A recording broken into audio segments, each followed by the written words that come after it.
বিসমিল্লাহির রহমানির রহিম। আমি মোগরাবাদ ইসলামী মহানকে সার্ভিস 30 বছর রাজনৈতিক উত্থান পতন, ভালো মন্দ, সুখ কেস মামলা, দৌড়ঝাঁপ অনেক কিছু আমার দেখা।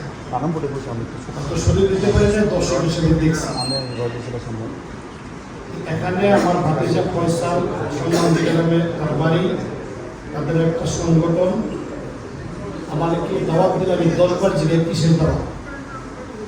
আপনারা জানেন ইসলামী বড় বড় সংগঠনে আমার বিভিন্ন বক্তব্য আছে, আমি একটা কিন্তু বলি না। আমি বলে আমি চিরস্থায়ী নকশা, আমার সব পোস্টার এমপিরা আমি বলে দিয়ে যাই না, আমি যে জিনিসের কি আমি চিরস্থায়ী নকশা, এটা দিয়ে মরণ পর্যন্ত থাকতেছে।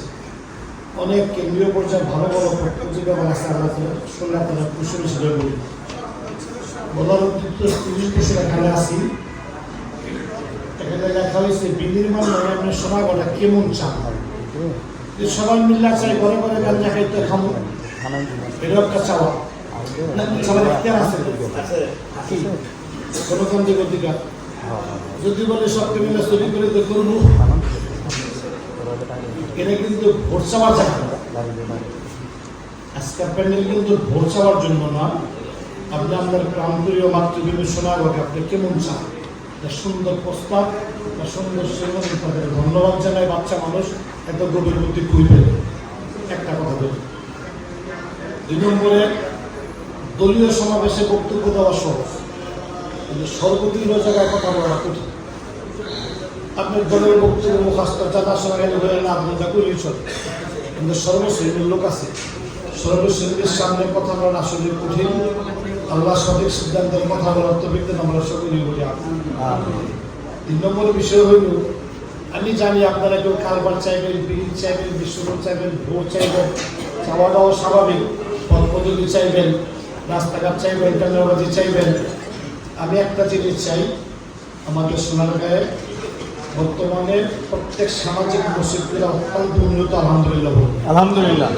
আমি তো বাইরে ওয়াজ করতে, আমি যে সোনারগাঁয়ের ভিত্তি করে ওয়াজ করি, গহীন গ্রামের ভিত্তি সুন্দর সুন্দর মসজিদ, মাশাআল্লাহ, আল্লাহ কবুল করুন বলে আমি।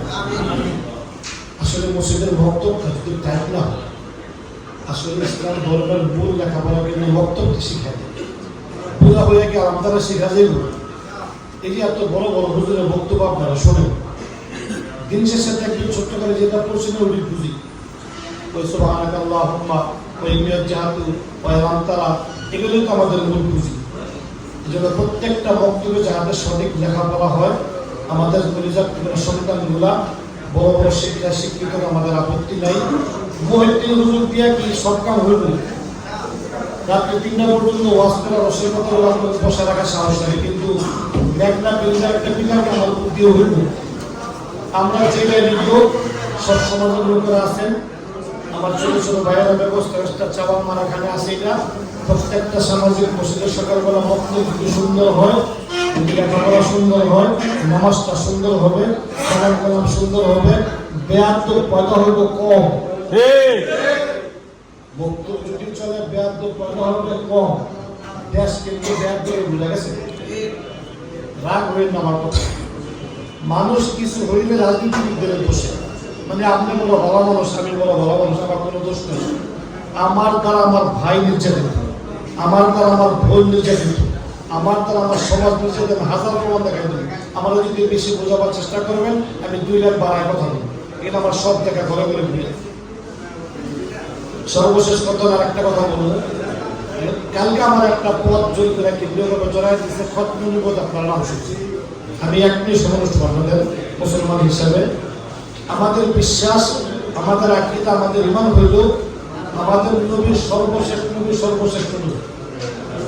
2টা কথা, আমাদের নবী সর্বশেষ নবী, সর্বশ্রেষ্ঠ নবী।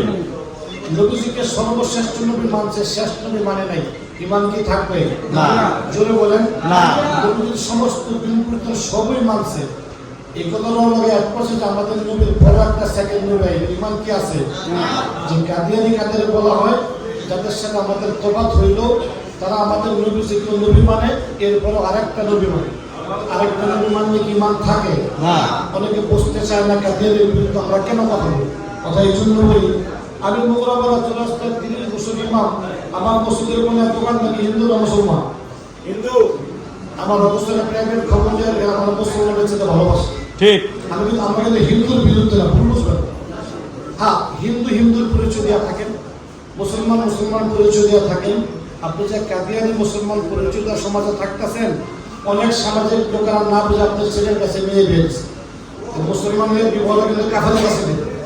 এই জন্য প্রত্যেকটা সোনাগার জনগণের কাদিয়ানি যে কাফের, কাদিয়ানি সম্প্রদায় যে কাফের, এটা আমাদের একটা দাবি হইল, নবীর পরে নবী নাই, সংসদে আইনছে। বলেন, নবীর পরে নবী নাই, নবীর পরে নবী নাই, সংসদে আইনছে। বলেন, কালকে আমি আমার বক্তব্য আপনারা শুনছেন, আমি উপদেষ্টা নিয়ে কথা বলতে চাই না। কিছু কিছু সব না, কিছু কিছু উপদেষ্টা চুরিমুড়ি করে দেশে বিনাশ করে বানিয়েছে। আল্লাহ মাফ করুন। উপদেষ্টাদের বন্ধু যারা রাজনীতি করেন,